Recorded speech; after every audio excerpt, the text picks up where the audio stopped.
My name is Kathy Barahona, 31 years old. I didn't wake up one morning and suddenly understand I wasn't the favorite. No, realizing you're the least loved child happens slowly, over years, like a stain spreading on a white shirt.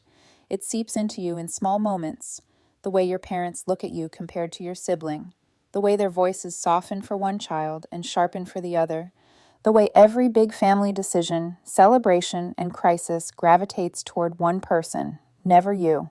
For me, that person was my sister Lisa. Lisa wasn't just the golden child. She was the golden standard, the daughter who could do no wrong, the shining possession my parents displayed to the world. If Lisa got an A, Mom practically choreographed a celebration. She'd frame the report card, hang it in the hallway, and tell everyone from our neighbors to the cashier at the grocery store. When I got an A, Mom would nod without even turning around.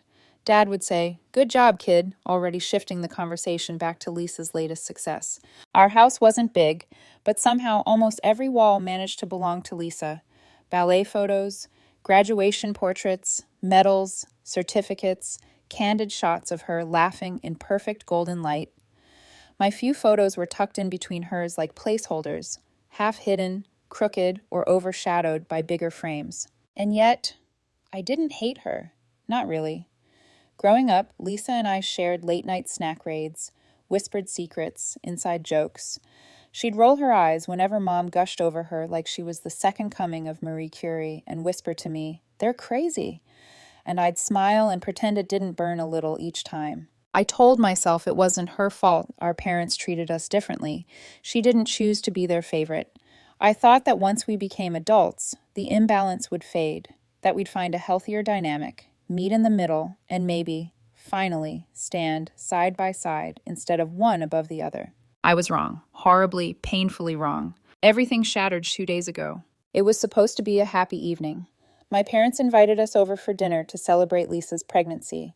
She and her husband Ken had been trying for a while, and even though my relationship with my family was complicated, I was happy for her. Truly. She'd always wanted to be a mother, and even if I always came second in my parents' eyes, I didn't wish her unhappiness. My husband, Ben, drove us. I remember staring out the window the entire ride, watching familiar streets blur past, while that old knot of dread tightened in my stomach. Being around my family always made me feel like I was shrinking back into the overlooked version of myself. "You good?" Ben asked as we stopped at a red light. His hand found my knee, gentle, familiar. "You've barely said a word." "I'm fine," I lied, "just tired." He gave me a soft smile, the kind that made me believe he was my safe place. "It's just dinner, Kathy. We'll be in and out." Just dinner. If only he knew how many times just dinner had left me feeling invisible, unheard, unseen. But I nodded, took a quiet breath, and braced myself. My parents' house looked exactly the same as always. Warm lights glowing through the windows, beige walls, the same stiff living room furniture, the same faint lemon cleaner smell. And of course, the shrine-like wall of Lisa's achievements. Her graduation photo hung perfectly centered, lit almost angelically by a nearby lamp. Mine was half obscured behind a tall, potted plant. We walked into a chorus of, "There she is! Lisa, you look radiant." Mom rushed to her like she was greeting royalty. She squeezed her, touched her belly, gushed about the baby, stroked her hair. When she turned to me, she offered a brief smile and an air kiss near my cheek. "Hi, Mom," I said, swallowing the familiar lump in my throat. "How's my girl?" she asked, still looking at Lisa. Dinner was ordinary, in that painful, predictable way. My parents talked endlessly about the pregnancy, nursery themes, baby names, plans for the shower. Dad made a dozen awkward jokes about being a grandpa. Everyone laughed.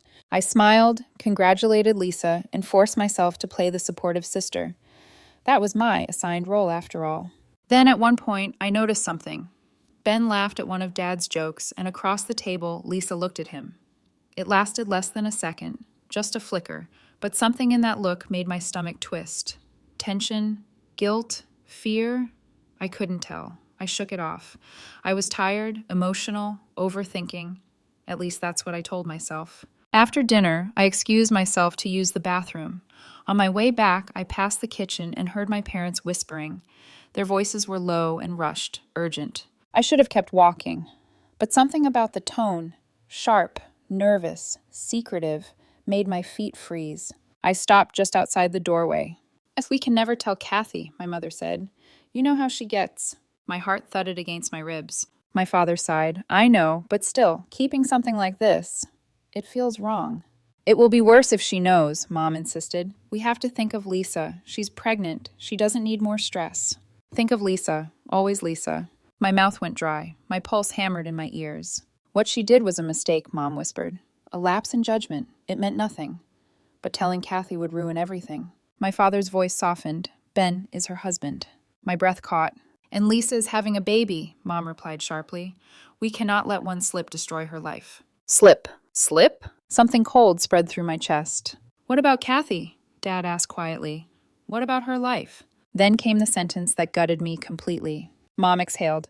"Kathy will be fine. She always is." A buzzing filled my ears. Something in me cracked. So sudden and sharp it felt like a physical snap. Then came the truth. The full truth. "That night months ago," Mom said, "Ben and Lisa were drunk. It happened once. They both agreed it was a mistake, and there's no reason to bring it back up now. They've moved on. Kathy doesn't need to know." My knees nearly buckled. Lisa, my sister, Ben, my husband, Mom and Dad, my parents. All of them in on it. I felt the world tilt, the kitchen spinning in and out of focus. The refrigerator hum grew so loud it felt like it was inside my head. My fingers curled against the wall. I walked away in a daze, barely aware of my own footsteps. Somehow I picked up my coat. Somehow I said something about feeling sick. Somehow no one followed me. I got in my car and drove, I don't remember where. The city lights blurred into streaks. My vision fogged with tears. I gripped the steering wheel like it was the only thing keeping me from falling apart. Lisa slept with Ben. My parents covered it up, and they chose her, again, always her. I got home eventually.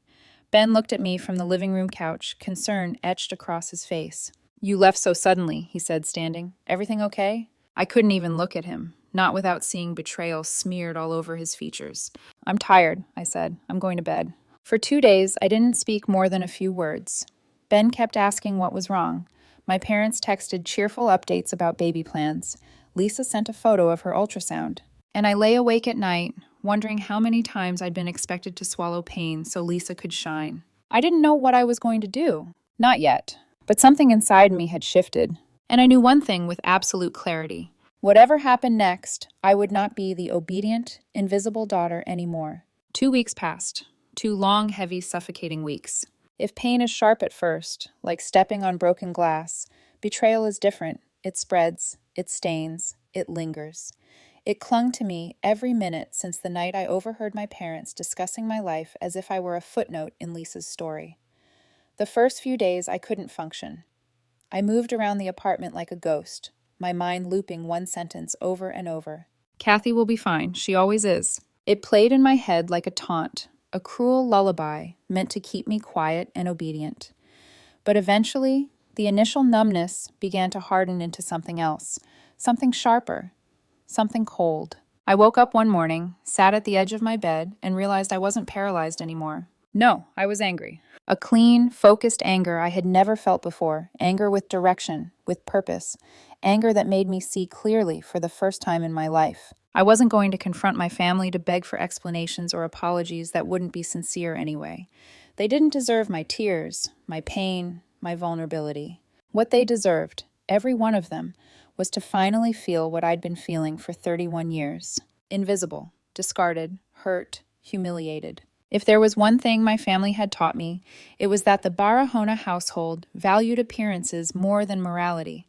They built their world like a fragile porcelain doll, perfect from the outside, but hollow and cracked inside. And if you tapped it just once in the right spot, the whole thing would shatter. So I made a decision. I would be the one to shatter it, but I'd do it quietly, legally, and perfectly. Revenge wasn't the right word. This was closure, payback wrapped in truth, the truth they had denied me. A few days later, I got the phone call that would become the perfect setup for everything I planned. My mother's name flashed across my screen. For a moment, I stared at the phone, my thumb hovering over decline, but curiosity won. "Kathy," Mom chirped, sounding disgustingly cheerful. "Sweetheart, how are you?" Sweetheart. As if she hadn't sentenced me to emotional execution. "I'm fine," I said flatly. She didn't notice my tone. She never did. So, she continued, your sister's baby shower is coming up, and Lisa told me she's really hoping you might organize it. You're so good at these things. I almost laughed, out loud. I, the ignored one, the second best daughter, the family's emotional janitor, was now expected to plan a celebration for the woman who slept with my husband? The shamelessness was almost admirable. Kathy, are you there? Mom pressed. I swallowed the bitter taste in my mouth and said the calmest, yes, of course, of my life. Not because I wanted to celebrate Lisa, but because this baby shower, was about to become the stage where the truth would finally be impossible to hide. Mom squealed with happiness. Oh, she'll be thrilled. I'll tell her right now, you're such a good sister. Good sister. If only she knew what kind of sister I was planning to be. Once the phone call ended, I sat in silence, letting the idea take full shape. The baby shower wouldn't just be a party, it would be a reckoning. But I had to be careful, methodical. If I moved too fast or too obviously, they'd sense something. They might not respect me, but they knew me. They knew I usually endured quietly. So I became someone else entirely. Silent, patient, calculated. The first step? Evidence. All of it. Every possible trace of their betrayal. People who cheat always leave breadcrumbs. People who lie for them leave even more. The first night I searched Ben's phone, my hands wouldn't stop shaking. He was asleep beside me, breathing evenly, unaware that I was unlocking the digital vault where he kept the pieces of my broken marriage. I knew his passcode. Of course I did. He trusted me. Or maybe he just never believed I'd have a reason to look. I expected I'd find nothing, or maybe vague hints, deleted messages, something tiny. Instead, I found a folder. A folder he named so innocently that anyone else would have overlooked it. But I knew him too well. I opened it. My stomach dropped. Inside were photos, screenshots, selfies, taken months apart. Ben and Lisa, laughing together, sitting too close, and then images that ripped through me like a knife. No ambiguity, no misunderstanding. The photos told the truth my parents tried to bury. I felt the air leave my lungs, but I forced myself to keep going. Click, save, backup. Every image, every file, every disgusting reminder. When my vision blurred with tears, I wiped them away and kept digging. The hurt was nothing compared to the satisfaction I felt as my evidence archive grew. The next night, I opened his laptop, then his email, then his cloud backups, then his old messages stored on the computer. The deeper I went, the more sickening it became. Late-night texts, flirty jokes, references to being careful so I wouldn't find out. One message from Lisa made my blood run cold. She thinks I'm busy with work again. Poor Kathy. She never suspects anything. They called me oblivious. They laughed about it. I didn't stop reading. Not even when my vision swam from anger. Not even when I felt physically sick. And when I discovered messages between Lisa and my mother, that was the moment I stopped feeling sad. I felt nothing but icy clarity. Mom wrote things like, Kathy doesn't need the stress. She's emotional. She wouldn't handle this maturely. They spoke about me like a child, like a fragile inconvenience, like I wasn't even a member of the family. Lisa replied with screenshots she forwarded to Ben, proof that they were all in on the lie together. My own mother had coached my sister on how to hide her affair with my husband. That was when something clicked in me. I wasn't weak. I wasn't emotional. I wasn't fragile. They were simply cruel. And now, for the first time in my life, I had leverage. I saved everything. Photos, chats, emails, backup files, even deleted attachments I recovered with software I never thought I'd use again. By the third night, I had an entire digital archive sorted into labeled folders. I backed it up on 2 drives. If they wanted a perfect baby shower, I would give them one. One with decorations, food, gifts, and a spectacular unveiling of the truth they thought they had buried forever. I wasn't rushing. I wasn't impulsive. No, I was strategic. Every step I took from then on was deliberate. Ben noticed something was off. He'd watch me across the room, brows furrowed. Kathy, he said one night, his voice soft, are you mad at me? Did I do something? I almost laughed. The irony was unbearable. But I smiled, actually smiled, and said, no, I'm just tired. He believed me. He always underestimated me. My parents did too. Lisa definitely did. But none of them knew I was sitting at my laptop late into the night, designing the layout for her baby shower. Or that I had already chosen the perfect moment to expose them. Or that I had already picked which photos would be enlarged and which messages would be printed. As I worked, I whispered softly to myself, you always picked Lisa, Mom. You always believed she mattered more. This time, This time you'll wish you hadn't. And I closed my laptop with a quiet, determined click. Whatever came next, I wasn't afraid. For the first time in my life, I felt powerful. The day of Lisa's baby shower arrived like a storm I had been preparing for my entire life. Quiet, calculated, inevitable. Every detail had been planned with precision. The pastel decorations, the catering, the soft music floating through the event hall, even the arrangement of the gift table. Everything looked perfect, Pinterest-worthy, magazine spread flawless. No one suspected a thing. Not my parents, who walked in beaming as if they were royalty arriving at their coronation. Not Lisa, glowing in a light pink dress that hugged her baby bump. Not Ben, who looked tense but clueless, hovering near the entrance with his hands shoved in his pockets.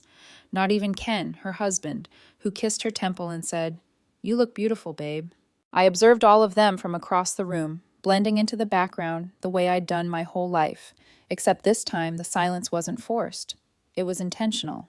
It was power. People mingled, laughed, complimented the decor. My mother gushed loudly to anyone within earshot.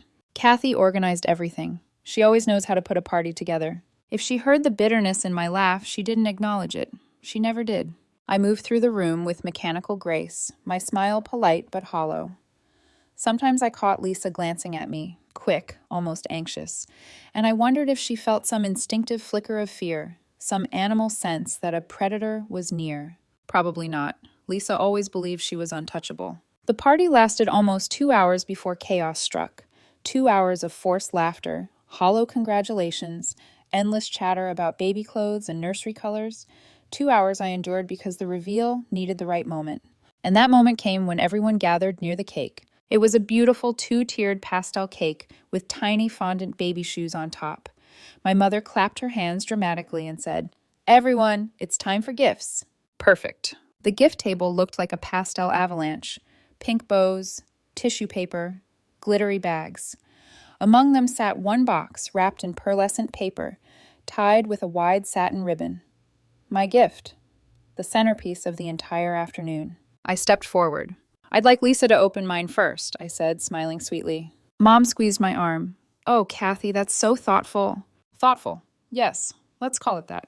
Everyone turned toward me with warm, curious expressions, all except Ben, who shifted uncomfortably. He sensed something, maybe from the coldness in my voice, maybe from the unnatural calm in my eyes. He opened his mouth as if to speak, then shut it. Lisa looked delighted. "Aw, Kathy, you didn't have to." "I wanted to," I replied, and for the first time all afternoon, my smile felt real. She sat down, her dress pooling around her like rose-colored frosting, and delicately tugged at the ribbon. The paper fell away easily. She lifted the lid of the box and froze. A soft ripple of confusion crossed her face, then horror, then something between denial and nausea. The room shifted from cheerful chatter to puzzled silence. "What is it?" Mom asked, taking a step closer. Lisa didn't answer, because inside the box were glossy prints. Photos. Not innocent ones. Not ambiguous ones. Photos of Lisa and Ben, together, intimate, undeniable. The room inhaled collectively. A single gasp broke the silence, followed by another. Murmurs spread through the guests like a contagion. Lisa's fingers trembled as she dropped one of the photos onto the floor. Ken bent down, picked it up, and stared at it long enough for the blood to drain from his face. "What?" he started, voice cracking. "Lisa, what the hell is this?" Lisa's lips moved, but no sound came out. I wasn't done. Not even close. With a fluid, rehearsed motion, I walked to the far wall, where a pair of decorative curtains hung as part of the photo backdrop. Guests assumed it hid some baby-themed display. Instead, I grabbed the edge of the curtain and yanked it aside. Gasps, cries, a few muffled curses. Because behind it, arranged like a gallery exhibit, were enlarged versions of the incriminating photos, perfectly printed, perfectly placed, impossible to argue against. The betrayal was now larger than life, literally. Lisa stood up so fast her chair tipped over. "Kathy, stop! What are you doing?" What am I doing? My voice was quiet, steady, the voice of someone who had rehearsed these words 1,000 times. Showing the truth. Mom clapped her hands sharply. "Kathy, that's enough." I turned toward her, slow and deliberate. "Enough? You told Dad I'd be fine, that I didn't need to know, that Lisa's reputation was more important than my marriage." The room erupted. "What? You knew? What on earth? Mom's face drained of color. Dad stepped forward as if trying to shield her from the truth already swallowing the room. Kathy, Dad murmured, maybe we can talk about this privately. No, I said, and my voice cracked like a whip. You made it public the moment you protected Lisa and destroyed me in the process. Lisa stumbled forward, reaching for me. Kathy, it was a mistake. It was... Don't, I said, backing away. Don't you dare touch me. Ben finally found his voice. Kathy, please, let's go outside and talk. Talk? I turned to him. You mean the way you and Lisa talked about how careful you had to be? Or the way you joked that I'd never notice anything? That kind of talk? He swallowed hard, unable to meet my eyes. Ken, poor, blindsided Ken, was shaking, visibly shaking. He lifted one of the prints again, stared at it long enough that I could see his world collapsing through the cracks of his expression. This can't be real, he whispered. Tell me this isn't real, Lisa. Lisa crumbled. Ken, please. I was drunk. We both were. It didn't mean... Ken exploded. Don't say it didn't mean anything, he roared, his voice echoing through the hall. Lisa flinched. Mom gasped. Dad tried to intervene. Guest backed away as if the fury radiating off him were a physical force. You betrayed me, Ken continued, his voice breaking. You betrayed your own sister. And you stood here for months pretending to be the perfect wife. Mom rushed toward him. She's pregnant. Have some compassion. Ken stared at her, unbelieving. Pregnant? And that's supposed to excuse this? His mother jumped in then, pointing a shaking finger at Lisa. You are a disgrace, a selfish, lying...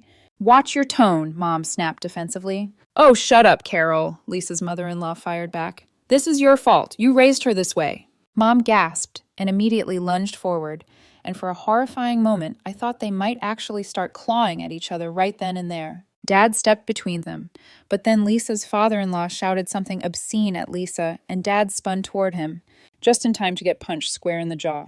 The sound echoed. People screamed. Someone yelled, "Call security!" Someone else shouted, "Oh my God."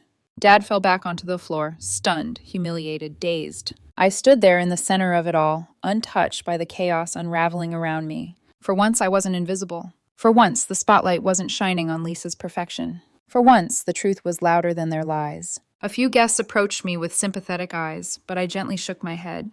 I'm fine, I said. I'm done here. I picked up my coat, walked past my sobbing sister, past my stunned parents, past my coward of a husband, and left the venue. As the doors shut behind me, muffling the chaos inside, a strange, peaceful silence settled over me. For the first time in my life, I felt free. I didn't stay to watch the baby shower collapse completely, but the aftermath still found me, like smoke seeping through a door long after the fire has burned out. 3 days passed in an eerie calm before my phone buzzed, with a number I didn't recognize. I ignored it at first, until it buzzed again, and again. Eventually, curiosity won. I answered. Kathy? A shaky voice whispered.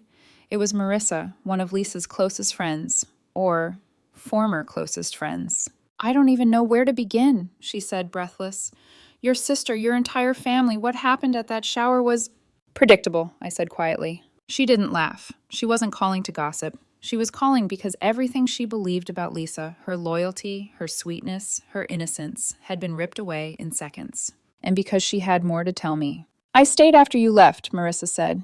I didn't think it would get worse. I thought the photos would be the big explosion. But Kathy, the real fireworks started after you walked out.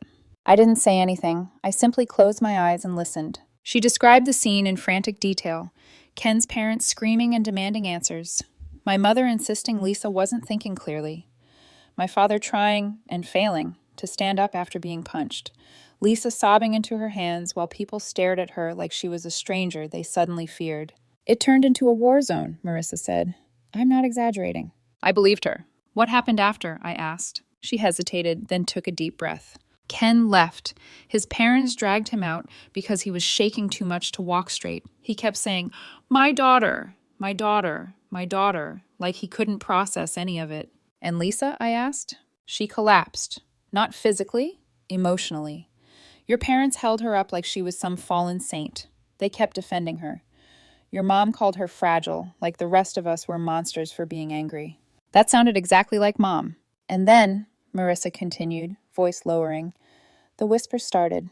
All the things we didn't know. All the stories that suddenly made sense. What stories? There was a pause. Then she said the words that chilled me. Kathy, I think this wasn't the first time Lisa cheated, and I think your mom helped cover those up too. A cold numbness crept through my body. She wasn't telling me this to wound me. She was telling me because lies rot everything around them, eventually even the people who helped plant them. We talked for almost an hour. By the end of the call, she was crying. Not because she pitied me, but because she realized she'd tied herself to a viper for years. Before we hung up, she said, "If you ever need anything, I'm here." Funny how strangers become allies the moment the truth sees daylight. The next domino fell 2 days later. I came home from grocery shopping to find a familiar car parked crookedly in front of my apartment building. Ben's. His belongings, every last one of them, were stacked in messy piles on the lawn. I had thrown them out that morning. He turned around when he heard my footsteps. His left cheek was darkening with a bruise. His lower lip was split. "How original," I said. "Did Lisa's husband hit you?" Ben exhaled shakily. "It wasn't Ken." He looked down, then whispered, "It was Marissa's husband." Oh. So the circle of betrayal was bigger than I imagined. He lifted his head with watery eyes.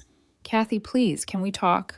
"No." "Kathy, I'm sorry. It was a mistake." "You don't get to call it a mistake," I snapped. "A mistake is forgetting an anniversary or burning dinner. You made choices, repeatedly. And the only reason you're sorry now is because everything blew up in your face." He didn't deny it. I opened my apartment door and looked back at him one last time. "Take your things and leave," I said. "We're done." He swallowed, nodded, and gathered the last of his boxes without another word. My divorce was surprisingly simple. No kids, no shared investments, no alimony, just the house. We sold it and split the profit evenly. Once that was done, I cut the final tie connecting us. Ben didn't fight anything. Didn't beg, didn't scream, didn't blame. He just faded. Cowards don't make dramatic exits. They slink away quietly. Meanwhile, Lisa's life spun itself into a nightmare with no exit. It started with her husband filing for divorce within a week.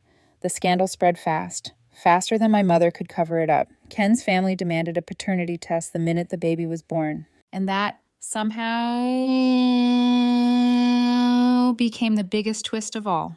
The baby wasn't Ken's, and it wasn't Ben's either. It belonged to Marissa's husband. When Marissa told me over the phone, she laughed. A bitter, broken laugh that didn't sound like relief.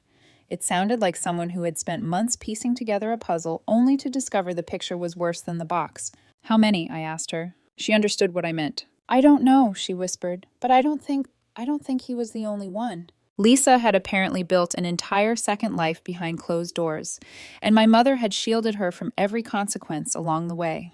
But this time, the consequences didn't care. Ken insisted on selling their house and took his share. The baby's father filed for divorce too. Lisa moved back home with my parents, who welcomed her with open arms, as always. They didn't call me, not to apologize, not to explain, not to scream at me for exposing everything. Nothing. The silence was a confirmation I didn't need. I had never been their priority, not even now, not even when the truth burned down everything they built. 1 month later, I found myself sitting in my quiet apartment, surrounded by plants I'd bought, furniture I'd chosen, a soft blanket draped over my legs. A place that felt like mine. For the first time in 31 years, I felt the absence of chaos. Peace is strange after a lifetime of emotional noise. It feels too good, suspicious, like stepping onto solid ground after years spent sinking. I started therapy, started journaling, started cooking for myself, started reading again. I began rebuilding myself not as the forgotten daughter, or the cheated on wife, or the discarded sister, but as a woman who had finally stopped begging people to love her. And still, sometimes late at night, I thought about my father's voice. "Kathy will be fine, she always is." Maybe for once, he was right. Not because I was strong by their standards, but because I stopped waiting for people who never chose me. Last week, my phone buzzed with a text. It was from Dad. Just my name. "Kathy, can we talk?" I stared at the screen for a long time. So long the message dimmed. And then I put the phone face down on the table. I wasn't angry, I wasn't sad, I wasn't even tempted. Family isn't blood, it's who shows up when everything falls apart. And they never showed up for me. So I stood up, walked to my kitchen, and made myself a cup of tea in peaceful silence. For the first time in my life, I wasn't waiting for anyone to choose me. I had chosen myself.